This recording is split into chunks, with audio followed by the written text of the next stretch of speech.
persona que está en el Con su, orden. con su autorización, señor presidente, la siguiente comparecencia es del doctor Paul Vargas. Adelante, doctor. Bienvenido. Muchas gracias. Buenas tardes a todos. Primero que nada, agradecer al presidente de la comisión, al secretario, por permitirme intervenir. Como hicieron mis colegas, yo voy a un poco desglosar sobre potenciales conflictos de interés que tengo. Yo trabajo para la Escuela Politécnica Nacional en el Departamento de Ciencias Nucleares de la Escuela Politécnica Nacional. Mi sueldo lo recibo de ahí, no tengo ningún otro ingreso. Y como me he formado en universidades públicas, en la totalidad de mi formación, entonces, y además trabajo en una institución pública, mi compromiso es para el Estado. Soy un funcionario público, soy un servidor público y como tal es que expreso mis opiniones. Dicho eso, entonces voy a intentar complementar un poco lo que mis colegas han expuesto antes de mi intervención y voy a intentar en la medida de lo posible ser, en honor al tiempo de los asambleístas, lo más concreto posible. Empezaremos diciendo que el dióxido de cloro se usa como desinfectante y blanqueador industrial. Ese es su uso. Se lo conoce hace más de un siglo y abundan los reportes científicos sobre sus propiedades antimicrobianas, entre las que destacan su efectividad contra Giardia, Cristoporidium, dos parásitos que además son muy resistentes a la desinfección con cloro. Este hecho fue maliciosamente distorsionado por promotores del uso terapéutico del dióxido de cloro para convencer a sectores de la población que soluciones acuosas de este gas pueden ser bebidas e incluso inyectadas para prevenir y curar diversas enfermedades. Y en este último tiempo también el COVID-19. Esto es tan absurdo como sugerir que una persona coma jabón para curarse del COVID-19 solo porque se sabe que el lavado de manos con jabón es capaz de inactivar el virus. Lo evidente es que no hay una sola publicación científica que corrobore que el dióxido de cloro puede ser usado en el tratamiento de pacientes con COVID-19 o cualquier otra enfermedad existente. Quiero ser bien claro en esto. No existe una sola publicación científica en sí que se conoce el dióxido de cloro en la que se diga que este desinfectante puede ser usado en el tratamiento de cualquier enfermedad. Ni siquiera el señor Andrés Kalker, entusiasta promotor de este producto, de este desinfectante, que lo promociona para el autismo, para el SIDA, para el cáncer y bueno, hasta donde entiendo, hasta para cualquier enfermedad que exista o surja, fue capaz de presentar un solo artículo científico de su autoría que haya logrado publicar en 13 años en los que asegura ha estudiado la temática. La Administración de Medicamentos y Alimentos de los Estados Unidos, FDA por sus siglas en inglés, una institución enorme, monstruosa, que básicamente es referente en todo el mundo, a la cual no se podría cuestionar por ningún lado de una forma objetiva, ha sido contundente al referirse a la administración de dióxido de cloro como supuesta cura y ha presentado un listado de varios efectos adversos que van desde vómitos y diarreas hasta afectaciones severas como la reducción en el conteo de glóbulos rojos en la sangre, daños al hígado y riesgo de muerte de baja presión sanguínea y cambios en la actividad eléctrica del corazón. Por su parte, la Agencia de Protección Ambiental de los Estados Unidos, la EPA por sus siglas en inglés, estableció 0,8 miligramos por litro como nivel residual máximo de dióxido de cloro en agua. Eso en virtud a que se lo utiliza como desinfectante. El señor Kalker y sus colaboradores proponen la administración vía oral e intravenosa de soluciones acuosas que contiene más de 60 veces el nivel residual máximo establecido por la EPA, lo cual compromete seriamente la salud de los pacientes. En la década del 80, tiempo en el que se llevaron a cabo muchos estudios sobre el dióxido de cloro, verificar si su uso en la desinfección de agua era seguro, se verificó qué sucedía con el dióxido de cloro al ser ingerido. Un estudio en vivo con monos demostró que el dióxido de cloro fue rápidamente reducido en el estómago a cloruro. Después de tan solo 5 minutos quedó el 8% del poder oxidante total, que se atribuía, por supuesto, al dióxido de cloro. Esto es lógico porque el pH del estómago es ácido, con valores de pH tan bajos como 2, por la presencia del ácido clorhídrico. Y el dióxido de cloro se reduce rápidamente a cloruro.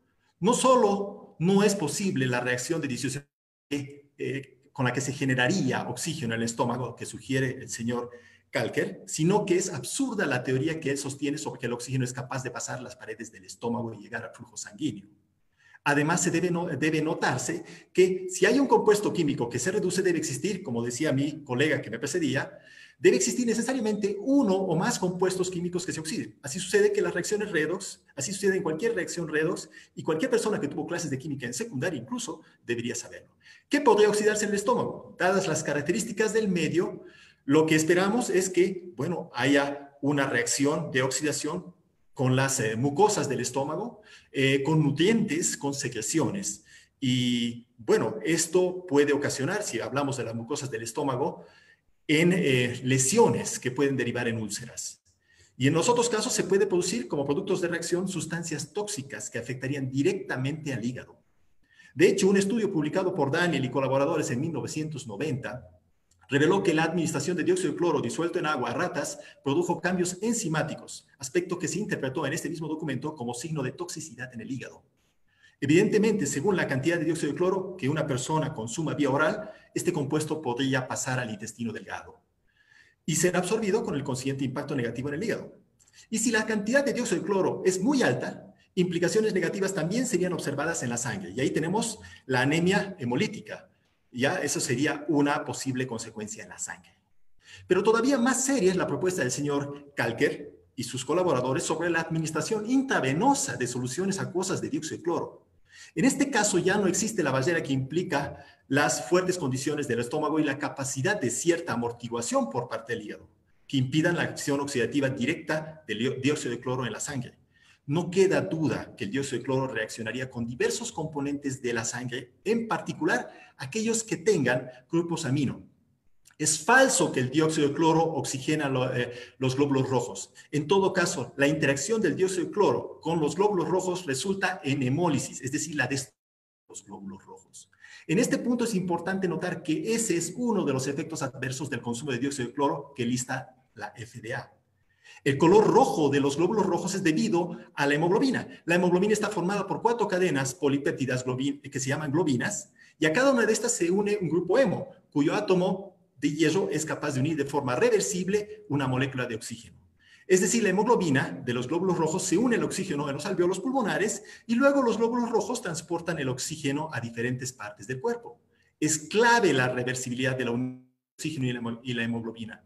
Esto es posible porque el átomo de hierro en la hemoglobina está en el estado de oxidación +2, es en la forma ferrosa. ¿Qué pasa cuando la hemoglobina entra en contacto con el dióxido de cloro? Eso ya anticipó mi colega. Y lo que es conocido y reconocido es que va a reaccionar el dióxido de cloro con la hemoglobina y se va a producir la metahemoglobina.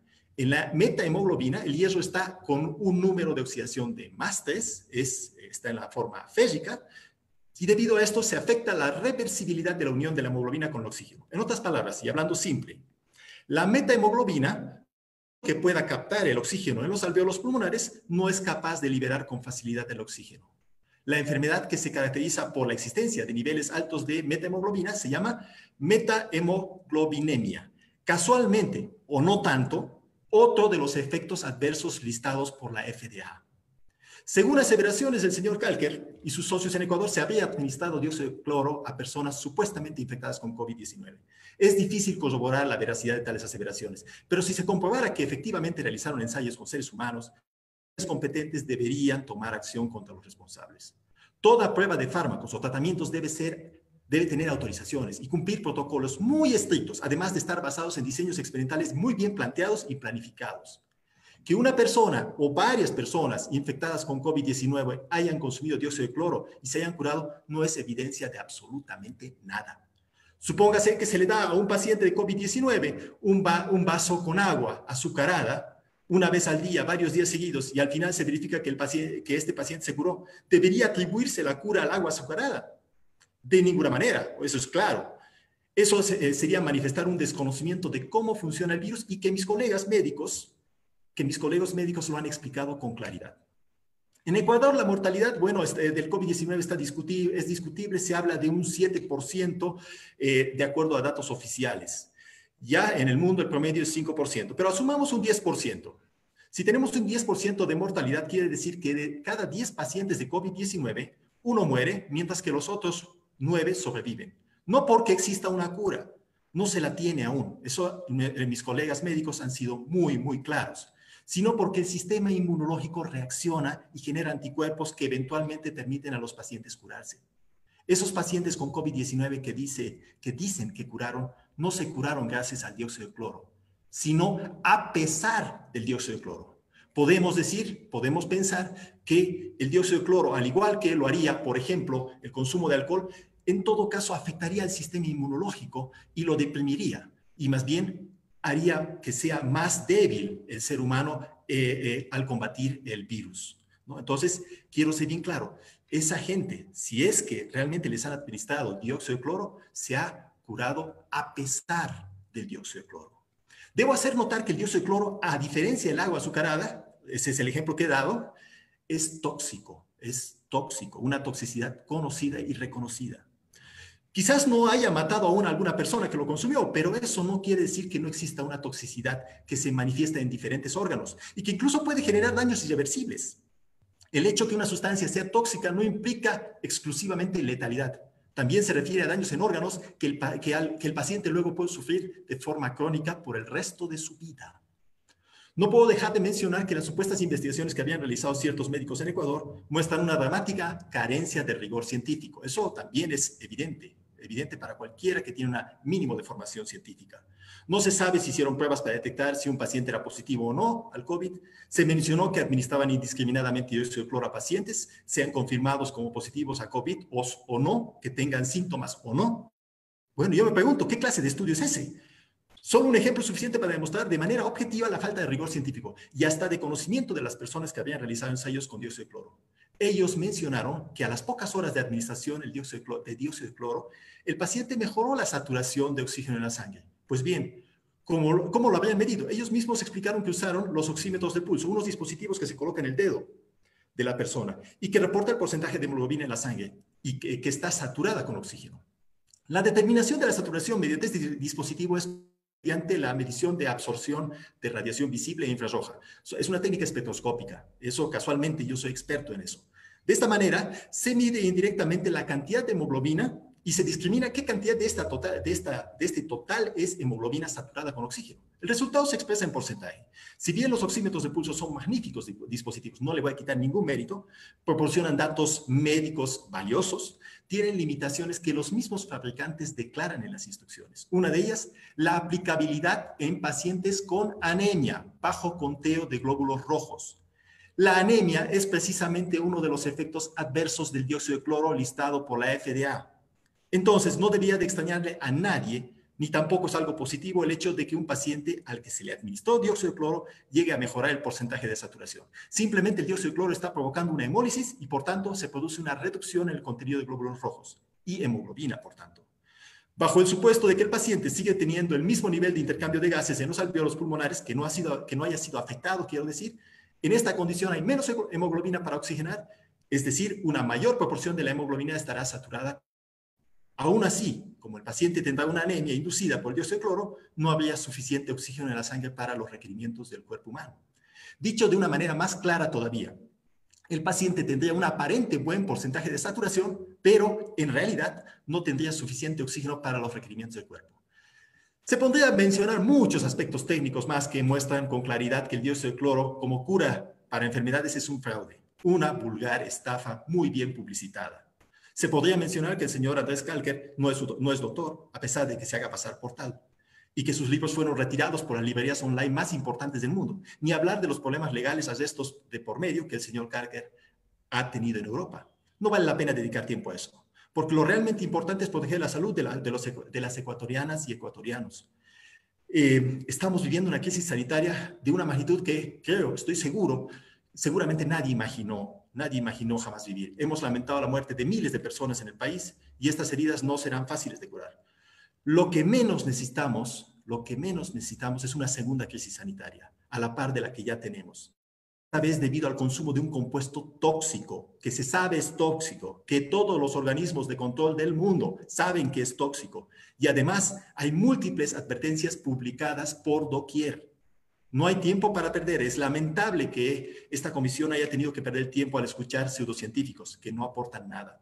Es ofensivo para esta comisión que haya tenido que escuchar argumentos del señor Kalker que son absurdas, sin base científica, en las que llegó incluso a mencionar teorías conspiratorias, ¿ya? Teorías de conspiración. Es penoso que algunos médicos ecuatorianos, quizás impulsados por su desesperación, que es algo, una reacción lógica, o la impotencia, y viéndose sorprendidos en su buena fe, se hayan prestado a ser portavoces de lo que no hay duda posible es una estafa. No es tarde para tomar medidas y poner un alto a productos que ya se distribuyen clandestinamente y que solo solo harán daño a la población. También quiero destacar, por mi origen boliviano, quiero directamente desmentir lo que dijo el obispo, con todo el respeto, de que en Bolivia se autorizó el uso del dióxido de cloro. Sucede en Bolivia exactamente lo que sucede aquí en Ecuador. De forma clandestina se está distribuyendo, incluso algunas autoridades seccionales, algunas autoridades regionales están incluso intentando distribuirlo, pero el Ministerio de Salud de Bolivia no lo ha aprobado y no creo que lo vaya a hacer. Ningún país que tenga instituciones serias y que entiendan la gravedad de esta situación pueden aceptar esto. Esa es mi opinión, ¿ya? Y también quisiera hacer otra opinión en virtud de lo que se ha hablado. No podemos confundir lo que es la medicina alternativa, que en realidad la medicina ancestral es una forma de medicina alternativa, con algo que no tiene ningún vestigio de ser medicina, la aplicación del dióxido de cloro. No tiene ninguna base científica, no puede ser considerado medicina. Sobre la medicina ancestral yo tengo, y comparto esa opinión con mis colegas, un enorme respeto. Hay muchos ejemplos de fármacos que se han utilizado después en Europa, en Estados Unidos, que han surgido a partir del conocimiento ancestral. Eso vale la pena rescatarlo y debe estudiarse, debe considerarse a nivel de las universidades y centros de investigación. Pero no lo podemos mezclar con el dióxido de cloro.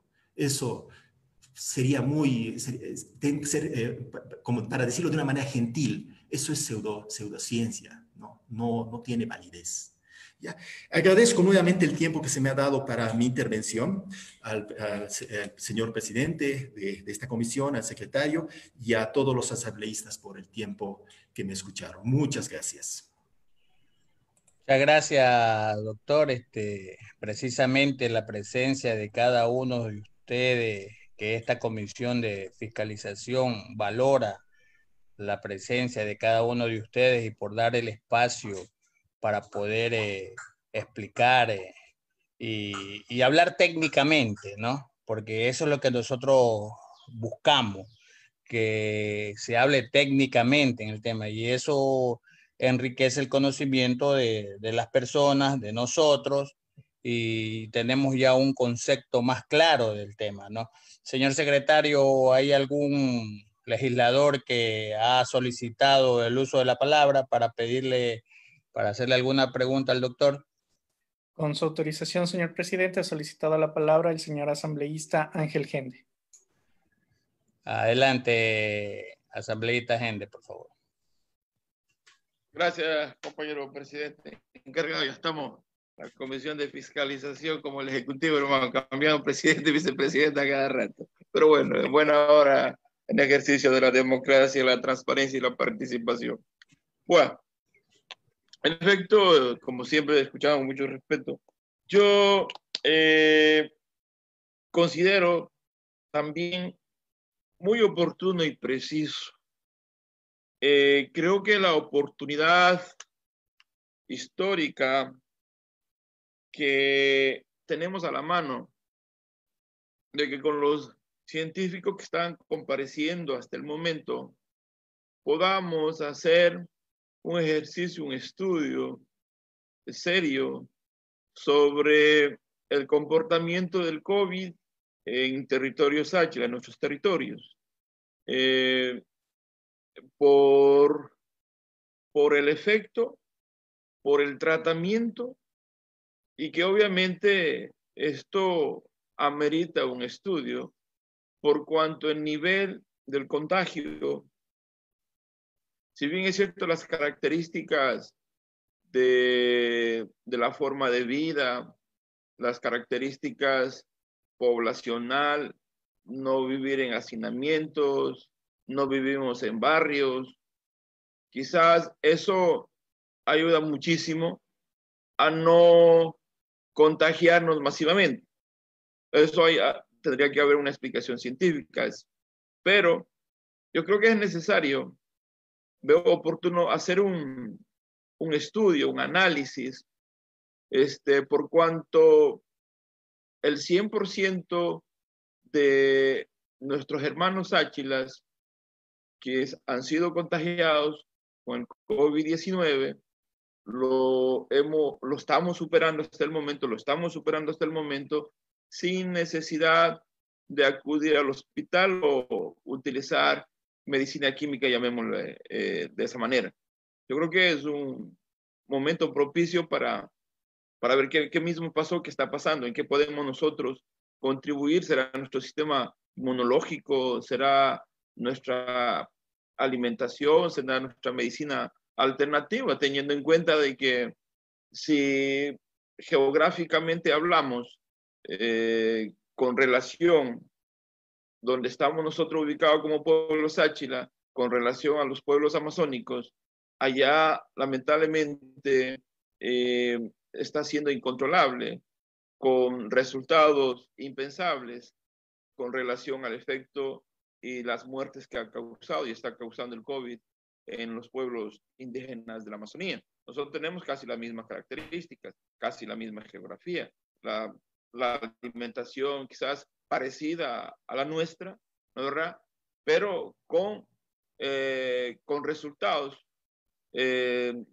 drásticamente lejanos con relación a los efectos que produce el COVID, tanto en el pueblo Sáchila como en otros pueblos indígenas. No solamente hablemos de la Amazonía, sino también de la sierra. Entonces, si hay una situación interesante que sería un reto para la ciencia y con ustedes, nuestros grandes científicos de nuestro país, podamos hacer una acción en conjunto y que este estudio pueda servir para la humanidad. Y yo creo que estamos en el momento oportuno. Dicho esto, quisiera solo una aclaración con cuanto al doctor Pablo Araujo y el doctor Paul Vargas. Solamente que me ayuden rápidamente. ¿Cuál es la diferencia entre el dióxido de cloro y el ácido hipocloroso?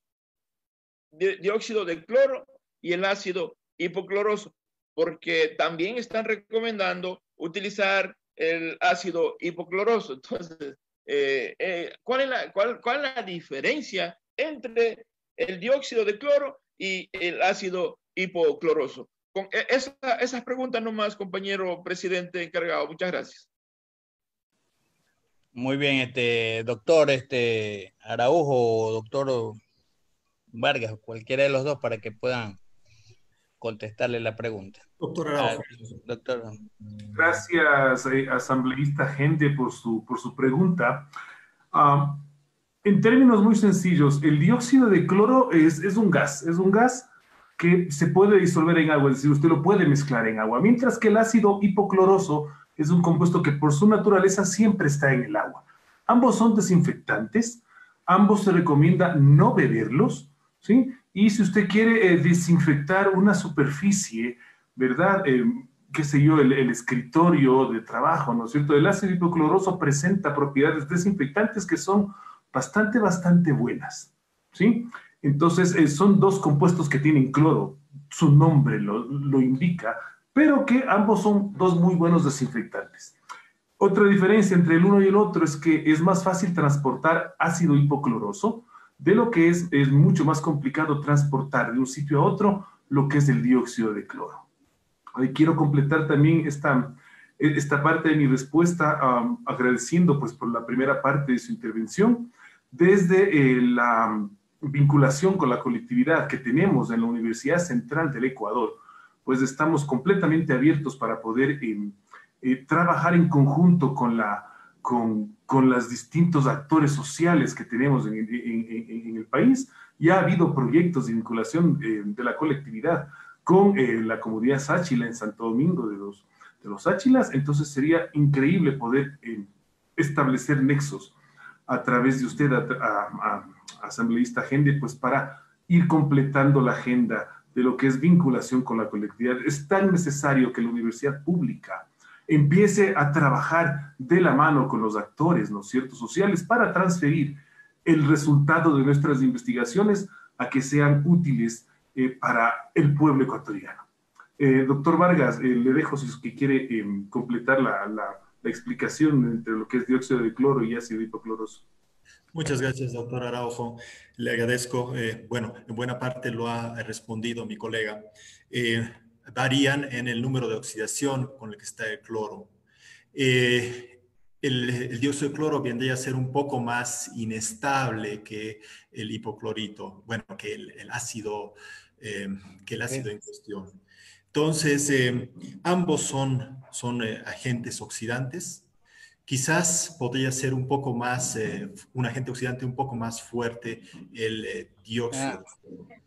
¿Ya? Entonces, en ninguno de los dos casos eso puede ser bebido. En ninguno de los dos casos. Si hablamos para allá, mire.